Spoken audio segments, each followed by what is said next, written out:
એક લાશ મળવાનો મામલો સામે આવ્યો છે. ગોંડલમાંથી જે યુવક જે ગુમ થયો હતો તેની લાશ મળી છે. સમગ્ર વિગત શું છે? એ જે વ્યક્તિ ગુમ થયો હતો એનું નામ છે રાજકુમાર રતનલાલ જાટ. એ ગઈ 2 તારીખે રાત્રિમાં લગભગ 2 વાગે પોતાના ઘરેથી ગાયબ થયો હતો. એની જાણ એના પિતાશ્રીને 3જી તારીખે સવારે 9 વાગે થઈ હતી. એ 5મી તારીખે પોલીસ સ્ટેશનમાં આવ્યા હતા સવારે, અને 5મી તારીખે સાંજે મારી પાસે મારા ઓફિસે એમના જે પિતાશ્રી છે રતનલાલ જાટશ્રી, એ મારી પાસે મુલાકાત માટે આવ્યા હતા. મેં 1 કલાક એમને સાંભળ્યું હતું. એ બધી એમની જે વાત સાંભળીને પછી મેં ડિફરન્ટ ટીમો બનાવી હતી. LCB, SOG, Gondal city B division police station, A division police station, તમામ ટીમો બનાવીને કે આ વ્યક્તિ ક્યાં ગુમ થયો છે એને શોધવા માટે જુદી જુદી ટીમો અમારા દ્વારા બનાવવામાં આવી હતી.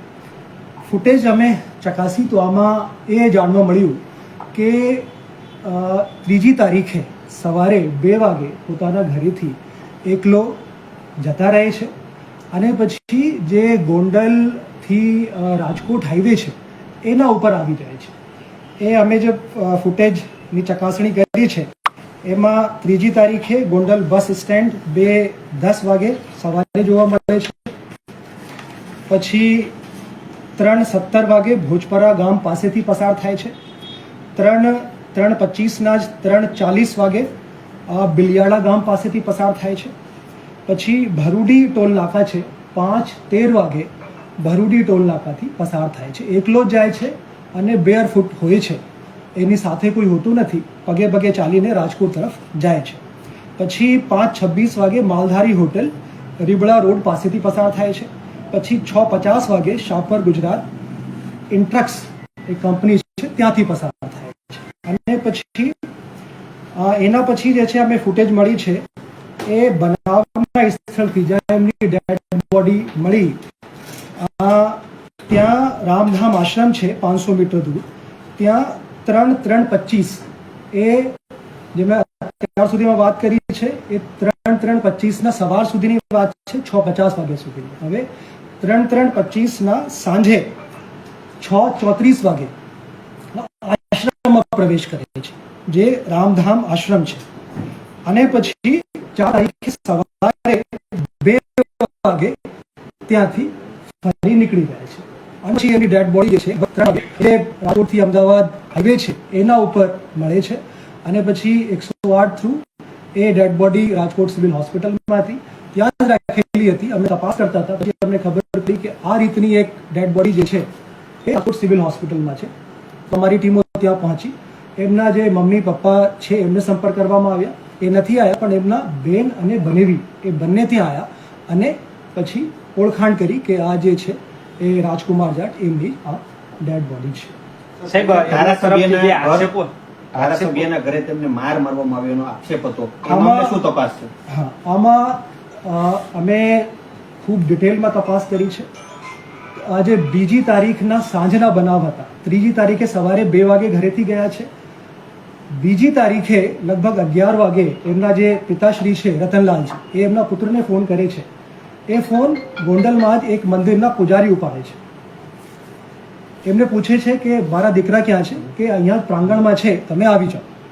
એ ત્યાં આવી જાય છે. ત્યાં જે મરણ જનાર છે રાજકુમાર જાટ એ પોતાના પિતાને કહે છે કે તમે અહીંયા કેમ આવ્યા. પિતા પુત્રમાં થોડા ઝઘડા થાય છે અને પછી બંને એક બાઇક ઉપર બેસીને પોતાના ઘર તરફ રવાના થાય છે. જે મરણ જનાર છે પુત્ર, એ બાઇક ડ્રાઈવ કરી રહ્યા હતા અને બહુ સ્પીડથી ડ્રાઈવ કરી રહ્યા હતા. પછી ઇત્તફાકિયા એવું થાય છે કે જે ભૂતપૂર્વ MLA શ્રી છે એમના ઘરની સામે એમના જે પિતા છે બાઇક ઉપરથી ઉતરી જાય છે, અને જે પુત્ર છે મરણ જનાર એ MLA શ્રીના ઘરમાં સીધા જ ઘૂસી જાય છે, કોઈને પૂછ્યા વગર. ત્યાં જે સિક્યોરિટી ગાર્ડ છે એમને વાત કરે છે, એમને બેસાડે છે અને ત્યાં વાત થાય છે. એમના પિતાશ્રી છે એ પણ ત્યાં આવી જાય છે. બધી અમારી પાસે ફૂટેજ છે, એ આપની સાથે શેર કરીશું.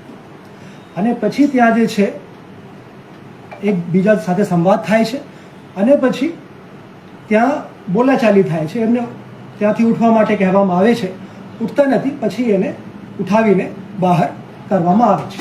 આટલી બોલાચાલી, આટલી જ માથાકૂટ ત્યાં થઈ છે.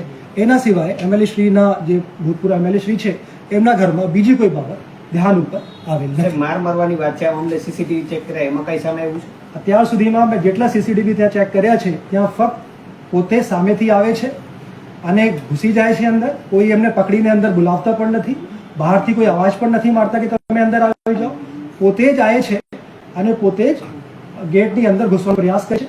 અને પછી જે ઘર છે ત્યાં એમના જે સિક્યોરિટી ગાર્ડ છે એમને ચેર પણ આપે છે, ત્યાં બેસી જાય છે, એમના પપ્પા આવી જાય છે અને ત્યાં બોલાચાલી થાય છે. એટલું જ અમને અત્યાર સુધી સાહેબ, મૃતકની જે બેન છે, સાહેબ, મૃતકની જે બેન છે એમને પીઆઈ એમ કીધું છે કે હા અંદર મારામારી થઈ છે. જે મેં કીધું કે માથાકૂટ બોલાચાલી ત્યાં અંદર થઈ હતી, જે વિડીયો ફૂટેજથી સ્પષ્ટ સાહેબ, દેખાય છે. પિતા મિત્રો તો શું માથાકૂટ હતી? એ ઘરમાં તમને ખબર છે એકબીજા સાથે થોડા અનબનાવ હોય છે. પિતા પુત્રમાં ટેન્શન રહેતી હતી. જે પુત્ર છે એ ભણતા પણ હતા અને પોતાના જીવન ફ્રીલી જી શકતો નથી એવા આક્ષેપ પોતાના પિતા ઉપર હતા. જ્યારે બંને ત્યાંથી ભૂતપૂર્વ એમએલએ શ્રીના ઘરેથી જાય છે પોતાના ઘર તરફ, ત્યાં ઘરની સામે પણ પિતા પુત્રમાં ઝઘડો થાય છે. એ પણ અમારી પાસે ફૂટેજ છે, એ પણ આપની સાથે શેર કરવામાં આવશે. સાહેબ, અરજદારને તમે 1 કલાક સાંભળ્યા. 1 કલાક દરમિયાન એમને એક પણ વાત એવી કરી નથી કે શા માટે તેઓ એમએલએ ના ઘરે સામેથી ગયા. કારણ શું ત્યાં ઘરે? જે મેં આપને પહેલા કીધું, ફૂટેજમાં સ્પષ્ટ જોવા મળે છે કે બાઇક બહુ સ્પીડથી ચલાવતા હતા. પિતા કહે છે પુત્રથી કે તમે બાઇક સ્પીડથી ના ચલાવો, અને પછી કૂદીને ઉતરી જાય છે. એમને ઇન્જરી પણ થઈ શકતી હતી.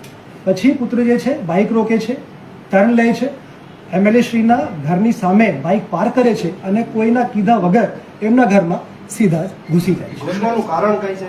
કોઈના એ નથી. એ જે હમણાં ધ્યાન ઉપર આવ્યું છે, એ જે વ્યક્તિ હતા મરણ જનાર, એ માનસિક રૂપથી અસ્વસ્થ હતા. એમને ટેન્શન રહેતી હતી અને પહેલી વખત ઘરેથી ગાયબ નથી થયા. એના પહેલાં પણ 2 થી 3 વખત ઘરેથી ગાયબ થઈ ચૂક્યા છે. એનું આ બાબતથી પણ સ્પષ્ટ જાણવા મળે છે કે 3જી તારીખે સવારે ગાયબ થયા છે, પણ એમના પિતાશ્રીએ 5મી તારીખે સવારે 11 વાગે આવીને પોલીસ સ્ટેશનમાં એમને ગુમ થવા બાબતની પોલીસને જાણ કરી. સાહેબ, એમના પિતાનો આક્ષેપ છે કે જ્યારે બહાર નીકળ્યા એમના ઘરેથી એમ પિતા પુત્ર, ત્યારે તેમનો છોકરો ચાલી પણ નહોતો શકતો. તો આવા ફૂટેજ છે? બિલકુલ નહીં. એ ફૂટેજ જે છે મેં તમામ આપની સાથે શેર કર્યા છે મીડિયાના ગ્રુપ્સ ઉપર. અમે એકદમ ટ્રાન્સપેરન્સી સાથે તપાસ કરી રહ્યા છીએ. જે ફૂટેજ છે એ પબ્લિક સ્પેસમાં ઉપલબ્ધ છે, તમામ ગ્રુપ્સમાં શેર કરવામાં આવી છે. આ જે વ્યક્તિ છે પોતે ચાલીને જાય છે, હાથમાં પાણીની બોટલ હોય છે અને આરામથી ચાલીને જાય છે. અને કોઈ ચાલી નહીં શકતા હોય તો વ્યક્તિ ગોંડલથી ચાલીને રાજકોટ કુવાવડા પોલીસ સ્ટેશનની હદ સુધી પહોંચી શકતો નથી. સર, વધુ એક આક્ષેપ છે કે હાઈકોર્ટમાં એ જવાના હતા ને એ પહેલા જ પોલીસે એમને બોડી શોધી લીધી. નહીં, એવી કોઈ અમારી બાબત ધ્યાન ઉપર નથી. જ્યારથી મારી પાસે આવ્યા, મેં 1 કલાક એમને સાંભળ્યા ધ્યાનપૂર્વક અને ફૂલ સ્ટ્રેન્થ સાથે. મારી એલસીબી એસઓજીની તમામ ટીમો, જેટલા પણ માણસો હતા, Gondal city B division, Gondal city A division, તમામ પોલીસ સ્ટેશનની ટીમે 3 દિવસથી ફક્ત એક જ કામ કરતી હતી કે આ વ્યક્તિને અમારે શોધવાના છે. સાહેબ, ધારાસભ્યના ઘરની બહારના સીસીટીવી એ છે, એ મેં આપને વાત કરી, એ પણ અમારી પાસે છે, એ પણ આપણી સાથે શેર કરવા. અરજદાર મારવાની અરજી આવેલી છે કંઈ? અરજદાર તરફથી પોતાને માર મારવાની અરજી આવેલી છે? હા, એ અરજી અમને મળી છે. અરજદારને અમે કીધું કે તમારે કંઈ ફરિયાદ પણ દાખલ કરાવવાની હોય તો અમે તૈયાર છીએ. તો અરજદારનું એ કહેવાનું હતું કે સાહેબ અમારા દીકરા અમને મળી જાય, પછી બાદની જે બાબત છે એ પછી વિચારીશું અને આપને કહીશું. સાહેબ, અંદરના સીસીટીવી છે જે જગ્યાએ બેઠા હતા એ શેર કરવામાં આવશે અથવા એ પણ શેર કરવામાં આવશે. એ અમારી પાસે બધું છે. પોલીસને 4 તારીખે વહેલી સવારે લાશ મળે છે અને એ રાજકોટ જિલ્લામાંથી જ મળે છે. આટલી અરજી થાય છે. તમે કીધું કે તમારી પાસે આવ્યા હતા, તમે ટીમો બનાવી, તો આ લાશની ઓળખ માટે 5 દિવસ કેમ જતા રહે છે? એ રાજકોટ સિટીની હદમાં, કુવાડવા પોલીસ સ્ટેશનની હદમાં એ ત્યાં આ ડેડ બોડી મળી હતી અને ત્યાંના જે લોકો છે પોતાની જે પણ આ લોકોની કાર્ય કરવાની પદ્ધતિ છે એના અનુસાર પોસ્ટમોર્ટમ કરાવીને અને લાશની ઓળખ માટે એ લોકો જાહેરાત આપી હતી. સર, બંગલાની અંદર કેટલા જણા હતા અને કેના સાથે? ત્યાં સિક્યોરિટી ગાર્ડ હતા. લગભગ 7 થી 8 જેટલા માણસો જે છે એ વિડીયો ફૂટેજમાં. પૂછપરછ કરી પોલીસે? હા, એની પૂછપરછ કરી છે. જે મેં આપને કીધું એ એમની પૂછપરછ અને જે વિડીયો ફૂટેજ અમને મળી છે એના આધારે જ આપને આ જણાવવામાં આવ્યું છે કે સીધા પોતે જ કોઈના કહ્યા વગર એમના ઘરમાં એવું લાગે છે એક વખત તો કે જબરદસ્તી પ્રવેશ કરી રહ્યા હોય અને પછી બેસીને ત્યાં વાતચીત થાય છે અને સામાન્ય ત્યાં બોલાચાલી